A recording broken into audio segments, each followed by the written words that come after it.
নমস্কার বন্ধুরা, ঘরোয়া রান্নায় সবাইকে স্বাগত। আজ আমি আপনাদের সাথে নিরামিষ আলুর দমের রেসিপি শেয়ার করব। এই রেসিপিটা যে কোনো পুজোর দিন হোক কিংবা নিরামিষ দিন হোক রান্না করে ফ্রাইড রাইস, পোলাও, লুচি, পরোটা সবের সাথেই কিন্তু খাওয়া যেতে পারে। দেখে নেওয়া যাক আমার আজকের রেসিপি। সবার প্রথমে একটা মশলা রেডি করে নেব। তার জন্য এখানে আমি নিয়েছি 1 মুঠো কাজু, এগুলো মিক্সিং জারের মধ্যে দিয়ে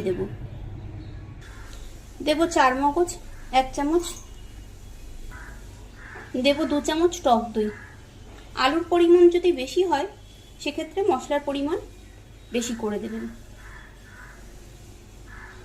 এবার এই সব দিয়ে মিহি একটি পেস্ট তৈরি করে নেব। পরিমাণ মতন জল দিয়ে পেস্টটি তৈরি করে নিয়েছি, এটা বাটিতে বের করে রাখলাম। ওভেন অন করে একটি কড়াই বসিয়ে দিয়েছি, দিয়ে দেব 1 মুঠো বাদাম। বাদামগুলো হালকা একটু ভেজে খোসা ছাড়িয়ে নেব। আলু খোসা ছাড়িয়ে হালকা সেদ্ধ করে নিয়েছি।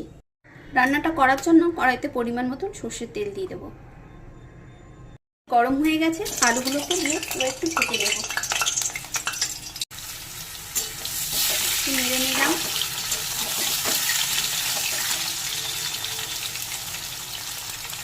এবার এখানে মাঝখানে আমি একটু গোটা জিরে ফোড়ন দিয়ে দেব।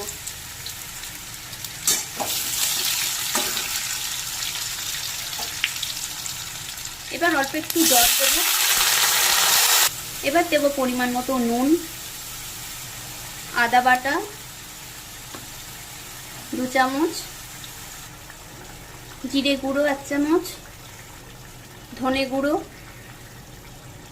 দেব লঙ্কার গুঁড়ো, ঝালটা যেটা স্বাদ মতন দেবেন। দেব কাশ্মীরি লঙ্কার গুঁড়ো, দিলাম হলুদ গুঁড়ো। এবার ভালো করে সব আলুর সাথে মিশিয়ে নেব।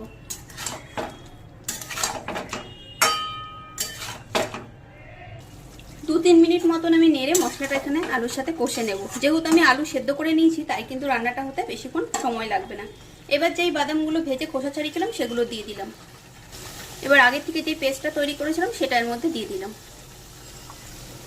দিলাম কিছুটা বাটি ধোয়া জল। আবারও ভালো করে সব মিশিয়ে নেব।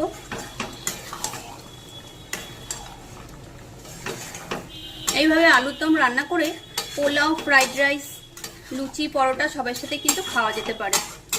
যে কোনো নিরামিষ দিন হোক কিংবা পুজোর দিন হোক ঝটপট তৈরি করে নেওয়া যেতে পারে, ভালো লাগবে।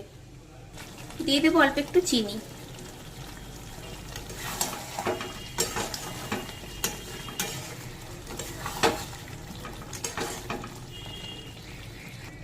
রেসিপি দেখে ভালো লাগলে লাইক, কমেন্ট, শেয়ার অবশ্যই করবেন।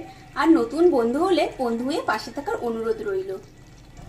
রান্নাটা হয়ে এসেছে, সবশেষে দিয়ে দিলাম একটু গরম মশলা পাউডার। আবারও মিশিয়ে নেব।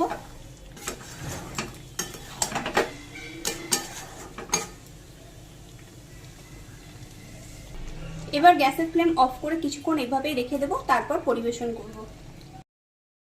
আলুর দম সার্ভ করে নিয়েছি। এভাবে একবার আপনারা অবশ্যই ট্রাই করবেন, আশা করছি আপনাদেরও ভালো লাগবে। খুব শীঘ্রই দেখা হবে নতুন কোনো ভিডিওতে। সবাই ভালো থাকবেন।